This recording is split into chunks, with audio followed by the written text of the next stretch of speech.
You are listening to the Beyond the High Road podcast with Shelby Milford, episode number 149. Welcome to Beyond the High Road, a podcast dedicated to healing your heart and life following the grief of alienation. I'm your host, Shelby Milford, a twice-certified life coach specializing in post-traumatic growth. If you're experiencing the effects of alienation and you're ready to heal, then this show is my love letter to you. Stay tuned. Hi guys, what's happening today? We are going to be talking about, I don't think I have any announcements, except for maybe to, of course, if you are enjoying this show, all of you, I would really, really love it if you're getting something out of it. If you could scoot on over to Apple Podcasts, even if you're listening on another platform, scoot over to Apple Podcasts and write a couple sentences to show other parents like us that we're here and that you're getting something out of it. Okay? So you just go to Apple Podcasts. If you're not an Apple user, like you don't have any Apple products, you just go on the web to like the web player, Apple Podcasts, find my show, and then scroll down to the little purple write a review, like on the main show page. It'll show you like, I don't know how many, 5, 6, 8 episodes. And if you keep scrolling, it'll say write a review, little purple writing. And you click on that, and then it'll prompt you to enter your Apple ID. And if you don't have it, then you just make one. You put your email and your name and whatever, and you can make up a name if you want. I don't care. And I don't think that they care. And then you just write a little review. I would love that. And so would the other parents, I think, that are looking for us. Okay? So thank you in advance for that. And in return, I will continue to hone in and get better and better at these episodes, delivering the message to you guys in a succinct and well-rounded way. And also, too, let me know if you have any requests for episodes. And actually, after this episode today, I'm going to have a little bit of call to action for you guys. And that is just for you to go on another platform. If you are listening on Spotify or have a Spotify account, if you can go and let me know whether you want a continuation of this topic. And I'll give you more of that information in a bit towards the end of the episode. Okay. But today we're going to visit a topic that for a while there was really popular in the mental health world of like social media, of YouTube and TikTok and all the places. It was a big thing there for a year or so. Not that it's not still a concept, but I remember seeing a lot of the content coming out a couple of years ago. And then also I noticed yesterday and today while doing some research on it, that everything, there was a lot of information on it, but not in the context of alienation. And I came about it because of clients, because clients of mine, this is a very common experience, state of mind that many parents can get into. And that is, if you haven't already read the title, is limerence. And in the context of alienation, shows up quite differently to a lesser degree, I guess. It's not as outright, is the romantic form or even the platonic form, with other adults, friendships and whatever. So I wanted to discuss it because I think it's an important topic. If it's happening with you, which it can be so easy to fall into it. I don't love the way that I said that, but you know what I mean? Yeah. I mean, if you're not aware of it, yeah, it could be very easy to fall into it. And so once you have the awareness, which I am providing for you guys today, then awareness brings choices, right? With the understanding and knowledge, then there's a way out if you're experiencing it and if it's not working for you. Limerence rarely works for anybody, but that's up for you to decide if that's what's going on with you at all. So, like I said, many of my clients over the years have been bordering on like the longing that we all have, I think, as a result of being rejected from our children or alienated by the other parent, right? We experience this ambiguous grief and longing and lack of closure until we learn that we're in control of that, And then some of us will sort of go over to the point where it starts to be intrusive, the thoughts, the patterns, and what have you, and it turns into a form of limerence, okay? And so that's what we're going to discuss today. And so right now, I'm going to go through a list of symptoms, if you will, like sort of signs to tell if that it might be going on for you. And it does show up differently depending on your attachment style too. So like, well, I'll get into it later, but just know that you might not have all the symptoms. You may just have one or two because of your attachment style. And I'll outline that afterwards, like when I summarize this section here. Okay. So let me pull my notes up and let's get started. All right. So I'm going to go through symptoms, the clues that it might be going on for you. The first clue that it might be going on for you is that there's no or little reciprocity, return of love when you extend it. And because of that, you have highs and lows. You've got mood swings. So like when they're reciprocating love or returning phone calls or whatever it is, or there's just little signs, your mood goes way up. And then if they're not, then your mood, of course, tanks. Your emotional regulation is dependent on whether they're reciprocating love or not. Okay. One of the other things that shows up, ways that you might know what's going on for you, is that it always has to do, limerence cannot take effect or it cannot be if there aren't obstacles. And obstacles should be all of our middle names. Obstacles, limited access. This kind of goes to what the no reciprocity, right? But whether that's the other parent that's standing in between y'all, which it always is, but like sometimes it's very obvious that it's the other parent and sometimes it's not so much. Obstacles always have to be present for you to reach the other person, in this case, your kiddo. And that is almost number one for all of us. We cannot gain access the way that quote unquote normal parents or every other parent out there can, right? And so this can set the mood or the tone, the setting for limerence to take effect in your brain, okay? Another sign or clue is that you have mood swings, kind of like I just mentioned. You have highs and lows, seemingly unregulatable. There's another way to say that. You know what I'm saying, though.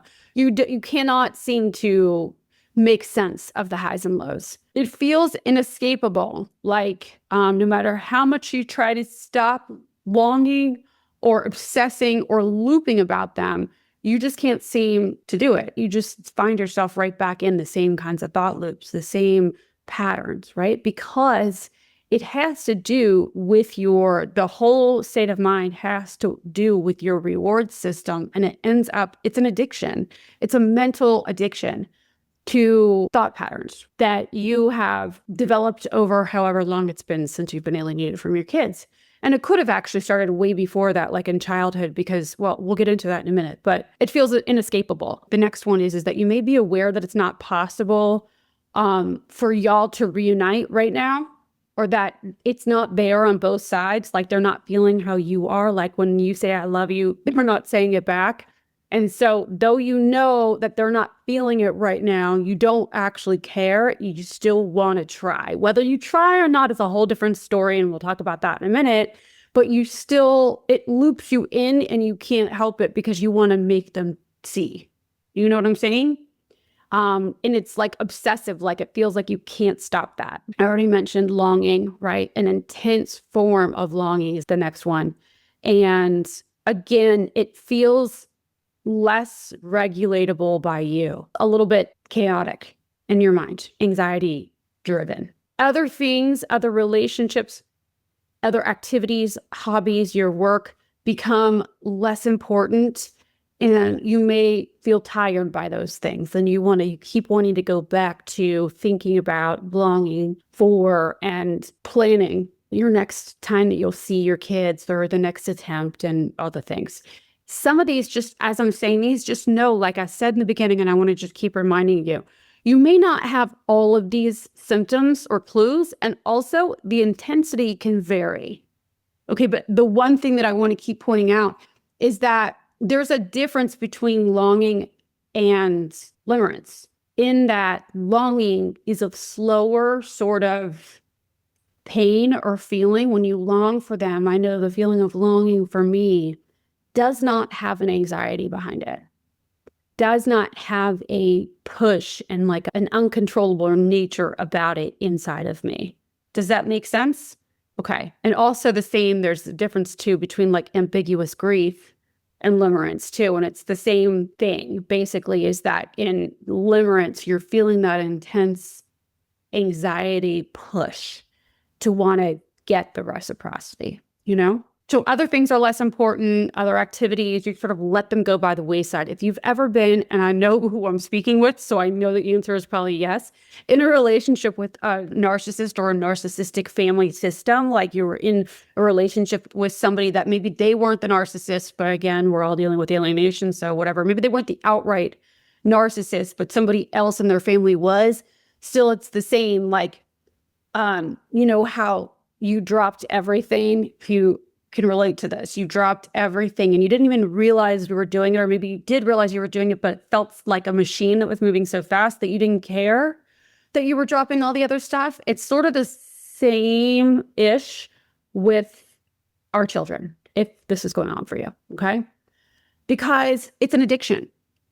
They've done studies on this, and the brain lights up like in the same exact areas as if somebody like a love addiction or an addiction to any sort of chemical, any sort of substance. The next one is that many of us see them larger than life. We see our children idealize who they are, romanticize their character. Not that they're all not amazing, because I think my child is like perfect, you know?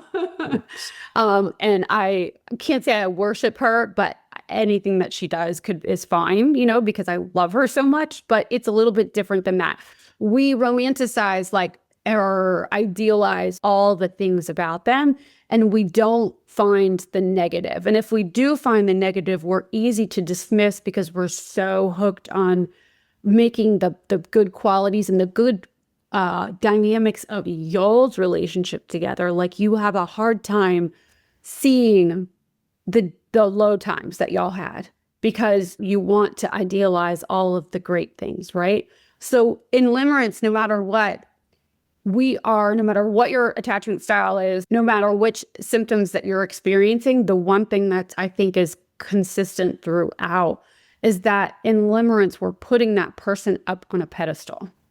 They are up and we are sort of down. They are the goals, to the point where it's not even realistic anymore. And then sometimes, and I would say most of the time, again, probably depending on your attachment style, but for me, I made up this story in my head that was based, some of it was in reality, but then so much of it was not based in reality.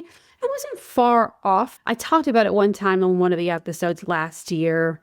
Maybe I'll have to link it in the show notes, where I was telling myself a lie about when my daughter would come home, like that I was already ready for her to come home and that things would be fine. And so I kept going back to court, wanting to focus on her getting back home because that's where she should be.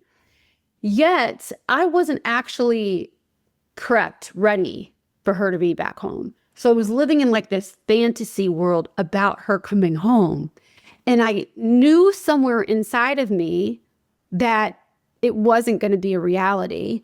And even if it came to fruition somehow, some way, I would have probably freaked out because I wasn't ready. My house was a mess, you know, and like my life was a mess. And that's when I was living as a hermit up on the hill. Nothing was set up. I mean, her room was set up, but my life wasn't set up for her, you know, like, and my finances were definitely not set up to have her in my home and care for her as I did before this all happened, right? For a lot of reasons. Yeah, it was really, if my finances probably would have been fine or close to fine if I had not gone through all the court stuff. But still, I was living in a fantasy world about it. I was telling myself stories about it. It's living in this world to keep myself feeling safe about the whole situation so that I didn't have to come to terms with the reality that I wasn't ready for her to come. And that if she came, that it would likely be a mess. At least I would be a mess. I would have been frantic. Some people too love to be in the fantasy world of idealizing and thinking about what might be if when they come home, how it's going to be. But then when they do come home, this has happened with, I can think of at least a handful of clients.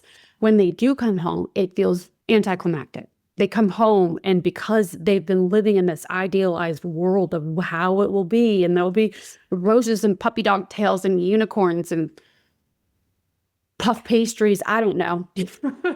All of the beautiful things, y'all would be skipping away and playing board games and whatever. And then they come home and reality hits, and it feels really like ho-hum, like, oh, this is it. This is where it is. It's because you've idealized them, right? And the stories that you've been telling yourself throughout the whole thing, it's not based in reality, right? And it makes sense why you do it. And I did it too, but it's really helpful if you got any of these, those are all the clues, the symptoms. If any of these sounds familiar to you or like they resonate with you, then you might want to listen through. So talking about the attachment styles, usually, but not always, limerence happens with insecure attachment styles. It can happen with a secure attachment style. It can, absolutely, because it's just a state of mind, right? It doesn't have to be that you have some mental illness or that you are unregulated in your emotions and the way that you live in every day. You could be completely fine in all the areas and still have this fantasy world that you're living in, right? So a world that's not based in reality because it feels safer to you. There's nothing wrong with you that you've done it or that you're there, okay? I always want to articulate that because I think we get beat up so much by the alienating parent and then also maybe your children as well. And then we have the world judging us and, we feel like sometimes we're sitting in a fishbowl. It feels unfair and it feels very isolating. And that is not why I'm bringing this stuff to you. And I'm sure that you guys already know that, especially if you listen to some other of the episodes. I'm really wanting to, just like last week's episode, it would be really helpful for you to, if you can take down any sort of ego or defensiveness. If you notice any defensiveness with any of this stuff, then that is a clue that you might want to take a deeper look into it if you can, when you're ready, Any defensiveness usually means with anything that we're talking about, anytime somebody accuses you of something, anytime something, whatever, it's your first clue that something might be going on in that area. Whoever is saying it to you, somebody's onto something for you, which is really, really helpful because the more that we become aware of all of our styles, of our states of mind, all of the things, obviously, then the more choices that you have in your world, right? But when we deny it, nope, that's not me. That's not me. Nope, that's all them. You shut yourself into a corner with no choices to make. Anyway, so attachment styles, mostly it shows up in insecure attachment styles, but doesn't have to. And by the way, just know that you can change your attachment style too. Those aren't set in stone. I have over the years as well, where I was at one point, I think I lean more towards the avoidant attachment style now. If it's anything besides secure attachment, then I think I might go back to avoidant. But yeah, anyway, limerence can show up in all the attachment styles, but the most common are in the insecure attachment. So in the anxious attachment, you may crave intense emotional connection and you may fear abandonment. If that's you, then you would really be craving and focusing on the next time that you were going to be in contact with them and the signs that they might be longing for you too, right? You'll take any small little clue or hint. Sometimes it's a post that they put on Instagram, or if they put an extra exclamation in their text back to you, right? Or a heart. You take those little tiny little nuggets and you make those everything for your future. You read into all the little signs. You're hanging on every word. Now, if you're avoidant, you may find that hanging out in limerence feels way safer than actual intimacy, vulnerability. So like maybe you make up the stories in your mind, kind of like I was just explaining with me back in the day, stories about why things got here the way that they are, number one, and then how things were going to pan out. And I would tell that story to whoever would listen. I mean, I wasn't really talking to that many people, but whoever I did talk with, I really was leaning hard on this story that once I get to court, everything will be fine. Like the judge will hear, everything will be great, and she'll be back home with me. I remember telling my two neighbors that when I moved into the house on the hill. I was heavily relying on this ideal based not in reality. I didn't know it then, but I really wanted to focus on that more than I wanted to focus on my own business that I needed to take care of in order to ready myself. I just wanted to live in the fantasy world, and that seemed safer than actually turning around and looking at why I was there. Like, how did we get here? Me being alienated, having to go to all the court stuff and whatever. I didn't want to look at myself. That was like way painful. And I didn't want to consider the idea that maybe my daughter wasn't, this is another one that I see a lot in alienation. This is nuanced quite a bit, and it gets into it. So I want to visit this briefly, but just know that this subject deserves more context. So as a parent, maybe when it just starts out, like alienation just starts when your kiddo is still younger, where they're not able to put words to what they're experiencing. And many kids could be adult kids and not be able to put words to what they're experiencing, but I'm specifically speaking about littler kids or like through grade school area. We want to romanticize and make in our minds it feels easier to say that they can't express themselves or they don't know how because the alienating parent has gotten to them, which is always the case.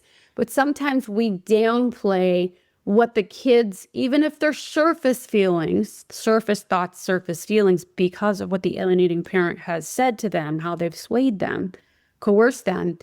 We don't want to acknowledge what they're saying or how they're feeling, if they are at all, because we want to assume that, of course, they love us. Of course, they want to come home right now because that feels better than wanting to even consider the idea that maybe they don't feel comfortable coming home. Now, whether or not that's because the alienating parent is telling them things, that's another point entirely.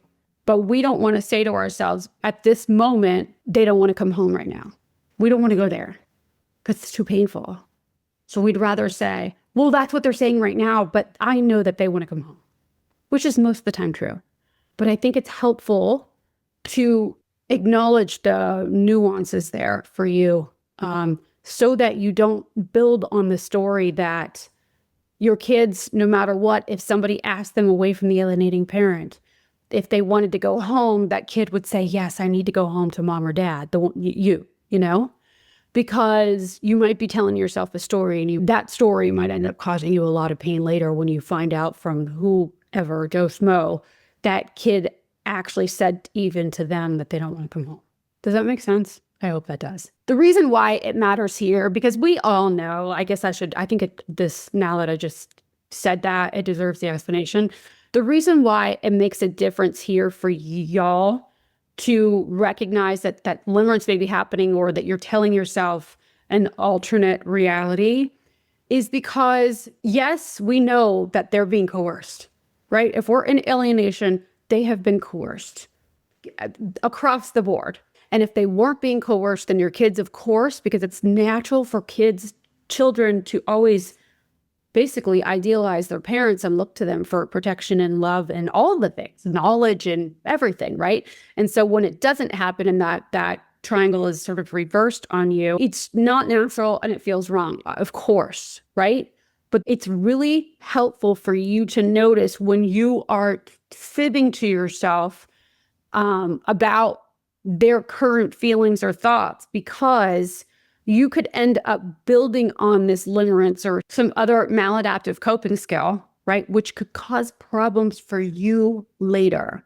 Limerence usually happens, no, limerence always happens because there is something deeper going on with us that we don't want to recognize. And I think that that is the key point to this whole episode, right? When you're experiencing limerence, it would be very helpful for you if you notice any of this. It seems like even remotely familiar for you, or like it strikes a chord for you. Ask yourself, why does this state of mind, this place that I go to, why does it feel better for me? And what am I trying to avoid? Which seems like overly simple to just ask that question, because I think I probably would have said to myself back in the day, like, well, if I knew the answer to that question, then I probably wouldn't be sitting in limerence. You know what I'm saying? I wouldn't be obsessing about my kid or making stories up in my mind that are kind of counterfactual, you know? I would obviously know the answer, but when you ask yourself, just hang tight, because your body oftentimes knows much quicker and is on to you than what's going on in your brain. Because when you're in limerence, it shuts down your prefrontal. Why? Or it numbs it quite a bit. You know, it's still there, it's working, but a lot of times we'll argue our way out of situations and things because it's a mental addiction. Because the second that if you guys have heard any of my habits episodes, then you know that the second that you have a drink, go shopping, start the habit system going, it starts to dull your prefrontal cortex so that reward system can get its hits of dopamine and the whole adrenaline and all of that cascade of good feeling chemicals, right, that your brain releases.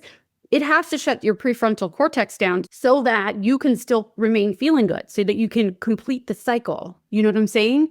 And that's what actually reinforces the whole habit to begin with. So I don't even know where I was, because I went off of my notes, which is what I've been trying not to do lately. But I will say, I'm going to go to the precursors. I've got 4 prerequisites. Number 1 is a painful loss, painful life event that has happened in the last few years. Hello? What are we all sitting in alienation, right? We definitely have that prerequisite, right? We experience loss on an ongoing basis. The second one is trauma, depression, ADHD, being an empath. All of those can put you susceptible, I guess, to developing limerence for somebody else. Okay, ADHD is huge for us because many of us, I don't want to get into all the nooks and crannies of this, especially because I'm not a doctor, right? And I'm not even a licensed counselor. But ADHD and limerence can go hand in hand, because many of us with ADHD have had previous trauma in our lives, like childhood trauma. And I don't know, and I think that they don't know whether ADHD is directly related to childhood trauma or not. Some people believe that you're born with it. Some people say that it's due to childhood trauma, like ACEs, you know. And then some people say it could be both, which it doesn't really, it's neither here nor there for now. But with ADHD, we can get stuck on something, sort of like an obsession, mental obsessions, thought loops. Very common for neurodivergent people, especially in ADHD. Limerence is basically an uncontrolled obsession. Sometimes it shows up outwardly, right? Especially with anxious attachment styles. And sometimes with avoidant attachment styles, it's more of a silent limerence where we're doing it internally. We're longing for all of this affection and reciprocity, but we're so scared, fearful of being rejected more, that we keep it quiet. And we don't want to put ourselves out there and get vulnerable. So there's all this buildup inside of us. Does that make sense? So we don't show up to our kids like needy, like single white female or anything. I don't think that any of us have to do that in order to be experiencing limerence, you know? We can be doing it on a very low key, but notice how you're feeling inside, like that anxious, like you just can't stop, and it's actually exhausting.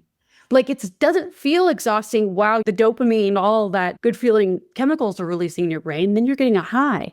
But in the end, it's super exhausting because it's a roller coaster of emotions and you're not regulating them. You're not able to regulate them, you know? So, okay, back to the prerequisites. Doesn't have to be all of these, but just some of them. But I already know that if you're an alienated parent, you're listening to this episode or to this podcast in general, that loss check we've all experienced, and trauma, depression, ADHD, and being an empath. I think the trauma part and maybe depression is pretty much all of us, right? At some point, depressive episodes, right? Number 3 is attachment wounds. Okay. Things that have happened in childhood, right? And maybe you're still holding on to some unprocessed trauma, which I think is most people in general, not just alienated parents. And the last one I have here, and I think there's probably more, that's where I stopped because it was enough for me to plead my case with you guys, is that you're bored and that you miss social contact because you feel isolated from society and from your world, like your support group, support community, right? All of us. So limerence is, I think, I don't want to say it's unavoidable because that's not the case. Some people just don't experience it. But I think on the spectrum somewhere, many of us have experienced this, right? It's not some, I want you to know too, that if this is not a diagnosis by any means, it's a state of mind. There's no chemical imbalance is what I mean to say. It's just basically a maladaptive coping mechanism that we adopt and step into, I guess, when we start to idealize or fantasize about contact with our children because it's been limited. Right? Go back up to what the beginning, the symptoms of it that I was talking about. Limerence does not happen. I don't think it does anyway. It doesn't occur when the other person is equally giving or is even overly giving more than you are. Limerence happens when we perceive an obstacle standing in between us and the limerent object. In this case, your children. I'm not calling your children objects. It's just the way it's described. Okay. So because we end up sort of objectifying our children in this scenario in our brain when we're in this state of mind. We don't mean to, it's just what happens. So even though it's not, a DSM, it's not a diagnosis, oftentimes people will get misdiagnosed as like BPD, like borderline personality. Some people get misdiagnosed because of the constant need for attention, affection, right? But you may not constantly need attention, affection, and all the other symptoms that come with limerence. You may not necessarily need that in your everyday life, but when it comes to this one thing during this period of your life, or what if it's happened in your past, like it did for me, I was in a state of limerence probably on several different occasions, right? Extended periods of time where I would be living kind of in my own little fantasy world about what was going to happen with me and my daughter and how she felt about me and what our relationship was and what it was going to be. It was a safe fantasy for me to live in. Safe meaning that I at the time felt safe, but it actually did the opposite for me and kept me at a standstill, and actually maybe even less than a standstill. Maybe it took me back a few steps because I wasn't acknowledging what was really going on with me, and I wasn't able to grow from that point because I was too busy telling myself stories. But anyway, so you could be misdiagnosed. Some people are misdiagnosed with BPD, with severe depression, OCD, codependent. Limerence can really present as codependence, but it may be that you are feeling this limerence towards your kiddo, or maybe a romantic partner or somebody else. But in all other areas of your life, things are fine and you don't feel that you need somebody else's attention, affection, reciprocity in order to be okay. It's just this one area. So I think that that's really important to point out with all of this. Just know that just because this is happening for you, it doesn't mean that otherwise that you're stuck here, right? You don't have to be, and knowledge is key. Right now, become more aware for yourself how it's showing up for you. And then you can make the choice to let go of it. You have to dare to feel, really. I think like any other addiction, I learned this from my mentor now, is that when we are over anything, over drinking, over eating, over shopping, all of the over anything, it's an under feeling problem, right? It's also overthinking. Same thing. If you are an overthinker and you're constantly creating scenarios in your head and running different ones to see which one would work, and if you're wondering what other people are thinking, and are they thinking this or are they thinking that? Should I do this? You know what I'm saying? This is because you're not allowing yourself to feel the emotion that's asking to be felt. You know, the same thing here with limerence. Limerence is a way to live in an altered reality to cause you to feel safe and let reality pass you by so that you can not grow, basically. Like it feels unfamiliar and weird and wrong for you and not stable. So instead you go into this fantasy world. And also, you know, the maladaptive behavior of going into this fantasy world, many of us have learned that as children because maybe your parents they weren't there for you, or they weren't home, or you were ignored, or there's a lot of different scenarios that can happen there. So you, as a child, learn to go into the fantasy world about what your parents were like or what your life was like as an adaptive coping mechanism back in the day. That was adaptive for you. Like, they're not there for me, so I need to self-soothe.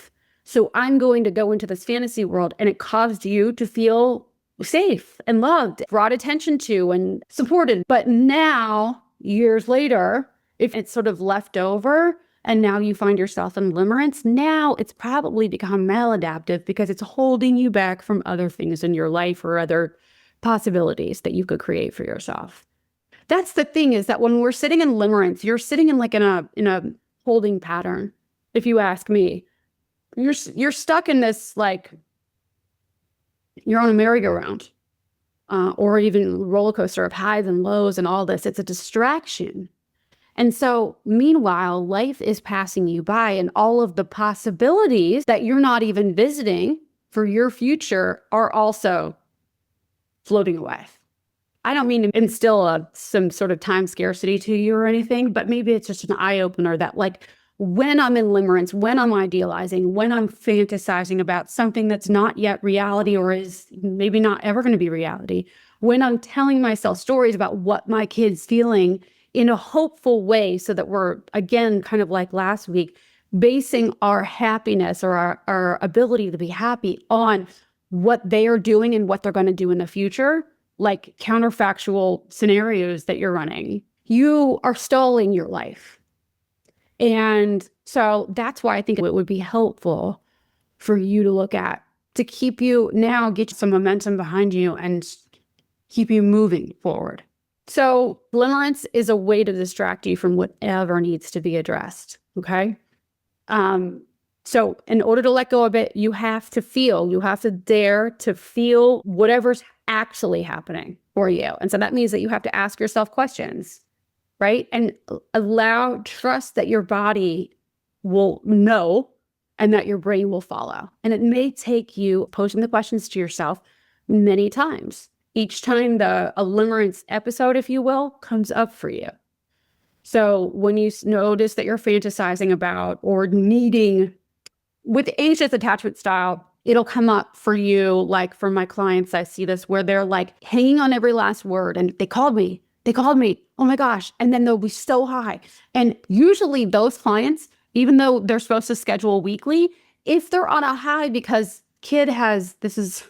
happens a lot, more than I'd like to acknowledge sometimes, but the kid will call, like, and maybe they hang out all weekend, let's just say, and I will not hear a peep from my client for the next week, sometimes longer, where they're like, I don't need this. I don't need any coaching because everything is great, right? I don't mean to be laughing at their expense, but it is interesting, fascinating dynamic to watch where they're flying high. And then once the attention stops coming, they hit a low, and I still won't hear from them many times. I'll either hear from them that they're anxious attached or they'll avoid. right? And then I won't hear from them until they pop back up again on the other side of their low. And sometimes I'll hear from them like, look, they're not reciprocating. Everything was fine. I don't know what I said. I don't know what I did. How do I get them back? What did I do wrong? I thought things were going great and I thought we were repairing our relationship and then nothing, right? But in order for you to feel something, feel good again in your mind, you just need them to reach back out, or you need them to respond. You need them to whatever, say that they love you or all the things. This, I feel like, is the most disruptive cycle that I see a lot of parents go through. And so if that's you, noticing it, just noticing that it's happening. Oh, wait a second. I see that my moods right now overall are highly dependent on how my kid is responding or if they're responding. And if they're not responding and I am down in a lull, sometimes you notice it and sometimes you don't. It really just depends on you and your history and how you work otherwise. But sometimes you could not even notice it and be like, why am I in such a bad mood? You know, I just feel, and I'm tired and I'm dragging. But the second that the kid does call, you're up and all the emotions are going and you feel fantastic or like anxious and alive, then, and wanting to do all the things and you feel speedy, like you're on like some sort of high, this is a clue that you might be in limerence. Okay. Like basically your emotions meter is in the pocket of your kid or kids when you're in this state.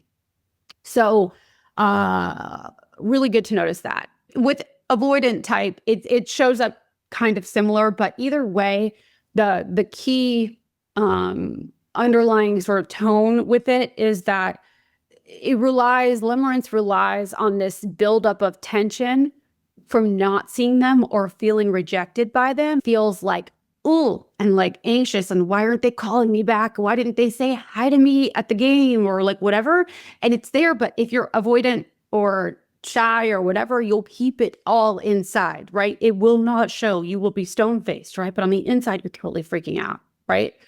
With anxious, you might pour out to somebody and maybe even your kids. It just what depends, right? So the tension builds up when they're rejecting you or not reciprocating, not recognizing you, right? And then when they call, when they whatever make contact with you, then all of the tension releases. And that's when it's like, I can breathe again, right? And then the whole cycle starts over again. It's disruptive and it feels very out of control for you. Your experience of life is highly dependent on them and how their mood is, which is awful because your barometer or whatever you want to call it is always outside of you and it's not predictable. I mean, you're not grounded in those moments or in this whole mindset, right? Your grounding is external. So, and we talk about this a lot. We don't put the word limerence on it like in the past episodes, but it could be what's going on for you. In which case, going back to what you have to do to get out of it, you have to be willing to feel and to recognize it and not beat yourself up for having been there. Because it makes sense that you would be experiencing limerence given the trauma that you might be still holding on to, given the circumstances of alienation. It makes 100% sense that you would experience this, right? All 4 of my little prerequisites, I clicked every single one of those. It would almost be odd if I didn't experience limerence at some point. You have to be willing to go through a period of withdrawal, of not having the highs and lows, because the highs and lows themselves are an addiction too. The whole thought pattern habit of like looping, there will be certain things that trigger it for you, if you will. You guys know, if you know me, I do that word, but it's the most succinct way, easy way to say what I'm talking about right now. There will be certain patterns or certain circumstances that sort of bring it into play for you more than others. And so you have to be willing to be aware of it and then not react to those quote unquote triggers when they come up for you again, and be able to talk yourself through it without reaching for some other numbing agent, whether that's doesn't have to be drinking or some sort of substance. It could be lots of things, limerence being one of them. Limerence, if you ask me, I don't know, I could be wrong, but I feel like that limerence is a numbing agent because it's an addiction, you know? And then you have to understand, and this is the point too I wanted to bring home, and I forgot to even write notes about it, is that grief will follow the stopping of the pattern, because now you're able to, like I was just saying, be willing to feel. Now you're able to feel and see the situation for what it is. And that's not fun, right? I mean, I today would pick grief over the limerence any day of the week, because in the limerence, I was just lying to myself, you know, protectively. It's like this weird protection that we do for ourselves that actually puts us out in the elements more and makes us more unaware. We're sort of like a baby deer out in the elements when we're in limerence, because even though so many of us don't want to get vulnerable in a state of limerence, especially when we're talking about avoidant attachment style, what we're doing is putting ourselves at risk of lots of vulnerability that we're not even seeing because we're blinding ourselves to it when we're in limerence. So you have to understand, in order to let go of it, that you have to understand that grief will follow, and grief is okay. I know that you guys know that, especially if you're this far into the episode, then I know that you get that. So some of the other things that might show up for you in limerence is just notice that you might have a tendency to go to counterfactual thinking, right? Upwards or downwards counterfactual thinking. Like you might blame yourself for things that you've done in your past. Like, if I only would have, then our relationship would be beautiful right now. If I didn't do blah, blah, blah, then our relationship could have been this. So you go to the past to make up a story about what could have happened, to explain your future about what should be coming up. Do you know what I'm saying? So it's not, you're never really living in the present. You're in a fantasy world, you know? So you're in a place of counterprotection, which I've already talked about. You are living in a state of depravity when you're here, because you're always longing for something that isn't going to be, at least not in the way that you're telling yourself in your mind. So you're living in a state of self-punishment, actually, you know, because you're telling yourself that it should be a certain way and it's not, because you're afraid actually of the true answer. And so you would rather live in this fantasy world, which just stunts your life and keeps you, like I said, in this holding pattern. So just notice if this is what's going on for you. You could just have some of the symptoms and they could be very minimal, but even the minimal, it would be really helpful for you to notice so that you don't build on that and create some other world that you're not even, it becomes so normal for you. The ideas when you're in limerence that go on in your head become beliefs because you've practiced them so much that it brings on an extended, prolonged state of delusion, really.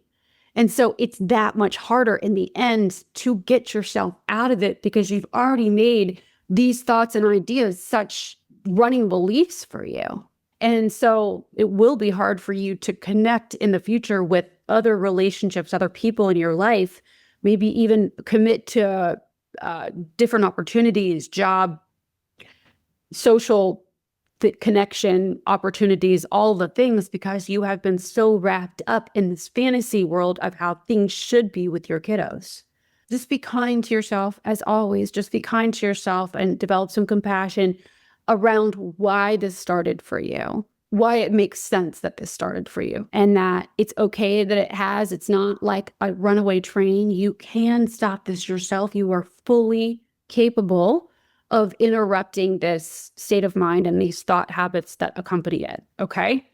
100% capable. And if you need any help, of course, always email me or schedule a consult with me. Your first one is free. So I'm happy, more than happy to help you. Even if you don't want future coaching, that's okay. If you want help with a specific situation or issue that's going on in your head and you feel like you don't have control of it right now, because in limerence too, it feels like I said, it feels like a runaway train. You feel like you cannot stop this kind of thinking because of the reward system factor and the addiction and all of the adrenaline that gets released when you're in the state of mind, right? Especially on the highs. So if you guys are interested in me doing an episode on limerence as it pertains to romantic partners or other adult relationships, like within your lifetime, like for me, I know limerence showed up especially, well, with both of the main relationships that I had, both the guys I was married to. Limerence definitely showed up in and out throughout those relationships, especially the second guy. And it was very intrusive and seemed like I could not get a hold of it. I was living in an altered state. That second relationship had a huge effect on my relationship with my daughter and the outcomes of our court cases and whatever as a result of limerence. And my inability at the time, I can't say inability, but yeah, I would say inability because I wasn't aware. Like when you're not aware of it, you can't blame yourself, right? For me, I don't blame myself. I do go back and like, oh gosh, how could I not see, But I don't blame myself about it. It's just like, oh. So don't beat yourself up for none. Anyway, if you do want for me to do an episode on that, because it could have affected the way you showed up in the relationship with the person who's alienating your kids from you, or it could show up like in relationships now for you, and it could be affecting your relationship with your kids too. So even though it's kind of away from alienation, it's also really not at all away from alienation to talk about limerence with romantic partners. Okay? So I'm going to put a poll on Spotify. That was the long way of saying that. I'm going to put a poll on Spotify and ask, like a yes or no to that so that I know whether or not to follow this episode up with another one. Bye. In the future. I mean, it won't be next episode, but it'll be soon, in the soon near future. Okay? All right, y'all. I'm gonna go because I just talked my face off, and it's the day that I'm releasing this, so I have to now go and edit and release it. Okay, bye. Thanks so much for listening today. If you like what you're hearing and you'd like to hear more, please make sure to click subscribe wherever you're listening or watching. Also, for bite-sized clips and tips, be sure to find me on TikTok or Instagram. See you next week.